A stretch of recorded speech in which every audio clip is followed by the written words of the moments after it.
আমি অধ্যাপক Sarwar Alam, consultant clinical oncologist, health and hope hospital এবং প্রাক্তন chairman, department of clinical oncology, Bangladesh medical বিশ্ববিদ্যালয়।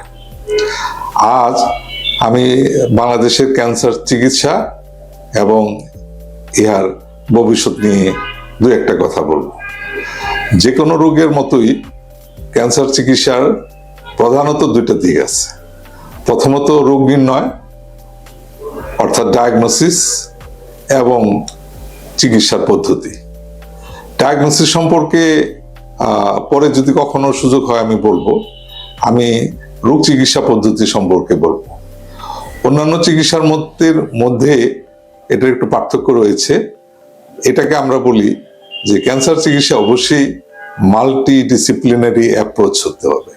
তার মানে হচ্ছে যে বিভিন্ন ধরনের চিকিৎসার একটা সমন্বিত পদ্ধতিতে ক্যান্সার চিকিৎসা না করলে ক্যান্সার চিকিৎসাটা সম্পন্ন হয় না। যেমন ধরা যাক, যদি স্টেজ ভেদে আমরা যদি বলি, তাহলে সার্জারি, কেমোথেরাপি এবং রেডিওথেরাপি, এই তিনটা মূল চিকিৎসা।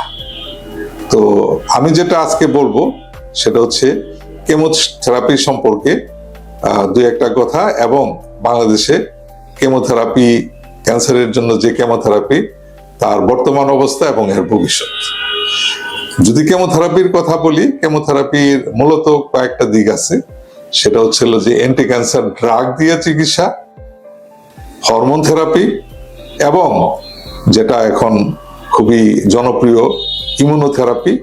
ইমিউনোথেরাপির আবার দুটা দিক আছে, সেটা হচ্ছে অ্যান্টিবডি দিয়ে এবং আরেকটা হচ্ছিল ইমিউন চেক পয়েন্ট ইনহিবিটরস দিয়ে। আরেকটা দিক আছে, সেটা হচ্ছে টার্গেটেড থেরাপি। বাংলাদেশে বেসরকারি খাতে খুবই দ্রুত বর্ধনশীল একটা ক্ষেত্র হচ্ছে ক্যান্সার চিকিৎসা।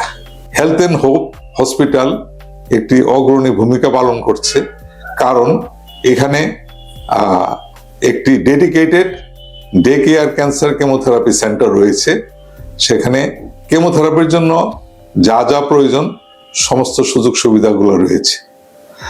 আমি যদি হেলথ অ্যান্ড হোপের উদাহরণটা দিয়ে বলি, যে বাংলাদেশের বিভিন্ন প্রত্যন্ত অঞ্চলে যেখানেই ক্যান্সার স্পেশালিস্ট রয়েছে সেখানেই কিন্তু কেমোথেরাপি দেওয়া যায়।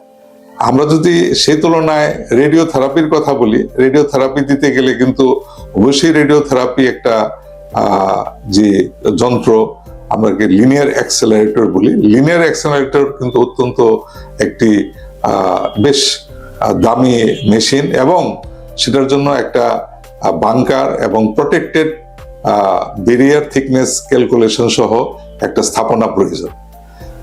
সেই তুলনায় কিন্তু কেমোথেরাপি দিতে গেলে আমার বেড, দক্ষ জনশক্তি এবং ছোটখাটো যে যন্ত্রপাতি সেগুলো থাকলে কিন্তু চলে।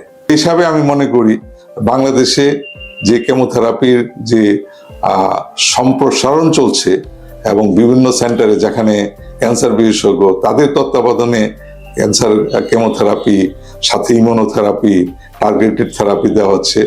আমি খুবই আশাবাদী যে দ্রুতই বাংলাদেশে ক্যান্সার চিকিৎসার এই অংশটুকু যে বর্ধিত হচ্ছে সেটা আরো সমৃদ্ধ হবে, এবং মানুষ যে বিদেশ মুখিতা সেটা কমে আসবে, এবং মানুষ দেশেই বসে কেমোথেরাপি এবং অন্যান্য যে ক্যান্সারের চিকিৎসাগুলো সেগুলো দিতে পারবে।